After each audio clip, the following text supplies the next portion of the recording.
Number भी सामने और ओपिनियन पोल में ये साफ हो रहा है कि एक बार फिर से कांग्रेस की सरकार बनने जा रही है।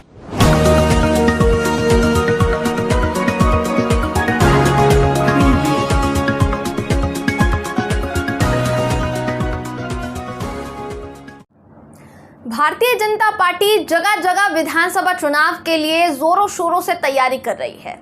सिर्फ भाजपा ही नहीं दोस्तों, बल्कि कांग्रेस भी और बाकी के जितने स्थानीय पार्टियां हैं वो भी मशक्कत कर रही हैं कि किस तरीके से चुनाव जीते जाए, क्योंकि इस साल छत्तीसगढ़ में चुनाव होने वाले हैं, राजस्थान में, मध्य प्रदेश, ऐसे कई राज्य हैं जहां चुनाव होने वाले हैं इस साल मध्य प्रदेश विधानसभा चुनाव। इनमें से दो ऐसे राज्य हैं जहां कांग्रेस की सरकार है, एक है छत्तीसगढ़, दूसरा है राजस्थान। बीजेपी कह रही है दोनों राज्यों में कांग्रेस के खिलाफ लहर है, कांग्रेस के खिलाफ भारी लहर जारी है। राजस्थान का सर्वे तो अब तक सामने नहीं आया है दोस्तों, जब आएगा तब आएगा, आपको दिखाएंगे। लेकिन छत्तीसगढ़ में खेला होने वाला है। कांग्रेस एक बार फिर से छत्तीसगढ़ में सरकार बनाती दिख रही है। आखिर कौन सा सर्वे सामने आया है छत्तीसगढ़ से जुड़ा, ये आपको इस खबर में हम बताएंगे। नमस्कार, मेरा नाम है जयंती झा और आप देख रहे हैं द VPN TV। उत्तरी, मध्य, दक्षिणी छत्तीसगढ़, आप समझ लीजिए उत्तरी, मध्य और छत्तीसगढ़, दक्षिणी छत्तीसगढ़, यहाँ कांग्रेस पैठ जमाती दिख रही है। ओवरऑल अगर कहा जाए तो कांग्रेस छत्तीसगढ़ में जीतती हुई दिखाई दे रही है। ये सर्वे है ABP का सी वोटर सर्वे।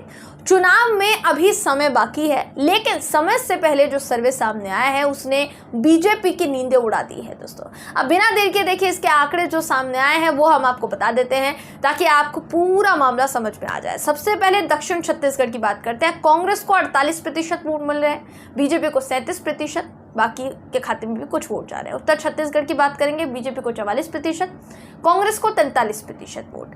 वहीं अगर बात की जाए मध्य छत्तीसगढ़ की, तो बीजेपी को 41% वोट, कांग्रेस को 46% वोट मिलते हुए नजर आ रहे हैं। ओवरऑल अगर छत्तीसगढ़ में कुल 90 सीटों का आंकड़ा निकालेंगे, समीकरण देखेंगे, तो बीजेपी को 41% वोट मिल रहे हैं, कांग्रेस को 46% वोट मिल रहे हैं और अन्य के खाते में 13% वोट जाते हुए दिखाई दे रहे हैं। अगर सीटों की बात की जाएगी तो बीजेपी को 35 से 41 सीटें मिल रही है, वहीं कांग्रेस को 48 से 54 सीटें मिल रही है, जहां और अन्य के खाते में 3 सीटें जाती हुई दिखाई दे रही है। यानी कुल मिलाकर छत्तीसगढ़ विधानसभा चुनाव में कांग्रेस की सरकार एक बार फिर बन सकती है।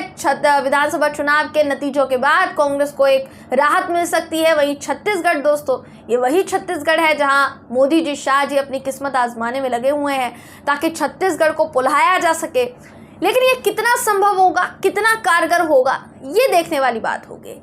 अब ये जो सर्वे के आंकड़े हैं, कहीं ना कहीं ये सर्वे के आंकड़े बताते हैं कि मुख्यमंत्री भूपेश बघेल के नेतृत्व में छत्तीसगढ़ में कांग्रेस पर भरोसा बढ़ा है, इसीलिए जनता दोबारा कांग्रेस की सरकार बनाने के लिए बिल्कुल तैयार बैठी हुई है दोस्तों। अक्सर देखा गया है कि जिस राज्य में जिस भी पार्टी की सरकार होती है, 5 साल या अगर 2 टेन्योर वो रह जाती है, 2 कार्यकाल आप समझ लीजिए, 2 कार्यकाल से एक ही सरकार है, तो फिर वहाँ की जनता जो है वो बदलाव चाहने लगती है। अब हमें नहीं पता दोस्तों कि ये जो बदलाव है ये अक्सर बीजेपी शासित राज्यों में क्यों दिखाई दिया है। आप हिमाचल का उदाहरण ले लीजिए, आप कर्नाटक का उदाहरण ले लीजिए, बाकी भी कुछ राज्य हैं जहाँ का उदाहरण आप ले सकते हैं। तो वहाँ लोगों ने कुछ ही समय में बीजेपी को नकार दिया। लेकिन छत्तीसगढ़ और राजस्थान में भी अगर देखा जाए तो छत्तीसगढ़ और राजस्थान दोनों जगह कांग्रेस की सरकार है। कायदे से हो सकता था दोनों सरकारों के खिलाफ एंटी इनकम्बेंसी की स्थिति हो, हालांकि बीजेपी दावा यही कर रही है कि दोनों के खिलाफ विरोधी लहर जो है वो जारी है। लोग बदलाव चाहते हैं, लोग परिवर्तन चाहते हैं, लेकिन क्या सचमुच चाहते हैं, ये आपको ABP सी वोटर सर्वे से मालूम हो गया होगा।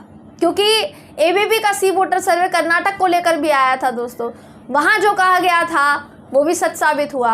उसके बाद बाकी जिन राज्यों को लेकर सी वोटर सर्वे आ रहा है वो भी कहीं ना कहीं दर्शा रहा है कि भारतीय जनता पार्टी को झटका तो देखिए लग सकता है। अब वो झटका किन मायनों में लगेगा, कैसे लगेगा, ये आप इन आंकड़ों से समझ सकते हैं जो हमने आपको बताया है। अब सी वोटर सर्वे के इस आंकड़े को लेकर आप क्या सोचते हैं, आपकी क्या राय है, कमेंट करके ज़रूर बताइएगा। वीडियो अगर आपको पसंद आया हो तो वीडियो को लाइक कीजिए, शेयर कीजिए, चैनल को सब्सक्राइब करना बिल्कुल भी ना भूलें। फिर मुलाकात होगी आपसे अगले वीडियो में, तब तक के लिए नमस्कार।